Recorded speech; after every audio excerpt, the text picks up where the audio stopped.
હવે વાત કરીશું સુરતની તો સુરત શહેરના સિટી લાઇટ વિસ્તારમાં અશોક પાન સેન્ટરની પાસે આવેલા શિવપૂજા અભિષેક નામની બિલ્ડિંગમાં ત્રીજા માળે આવેલા અમૃત્યા સ્પા એન્ડ સલૂનમાં મોડી સાંજે અચાનક જ આગ લાગી હતી, જેના કારણે મસાજ કરતી બે યુવતીના આગમાં ભડથું થઈ જવાની ઘટના સ્થળે જ કરુણ મોત નીપજ્યું છે। શહેરના સિટી લાઇટ વિસ્તારમાં શિવપૂજા અભિષેક નામની બિલ્ડિંગમાં ત્રીજા માળે આવેલા અમૃત્યા સ્પા એન્ડ સલૂનમાં સાંજે અચાનક જ આગ લાગી હતી। ગણતરીની મિનિટોમાં જ કહી શકાય કે આગે વિકરાળ સ્વરૂપ ધારણ કરતા સ્પા એન્ડ સલૂનમાં લાગેલી આગ નીચે આવેલા જીમ સુધી પહોંચી જતા જીમ પણ આગની ઝપેટમાં આવી ગયું હતું। સ્પામાં લાગેલા કહી શકાય કે આગના કારણે બંને યુવતીઓ પોતાના બચાવ માટે સ્પાની અંદર બનાવેલા રૂમની અંદર બાથરૂમમાં કાચનો દરવાજો બંધ કરી અંદર ગઈ હતી, જેના કારણે ધુમાડાના કારણે ગુંગળાઈ જવાથી બંનેના અંદર જ મોત નીપજ્યા છે। यहाँ पे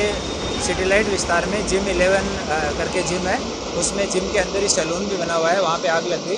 तो टोटल 5 लोग अंदर थे, उसमें से 3 तो निकल के आ गए बाहर और 2 लोग हैं उनको फायर डिपार्टमेंट की मदद से रेस्क्यू किया गया है और अभी सिविल हॉस्पिटल में रेफर किया गया है।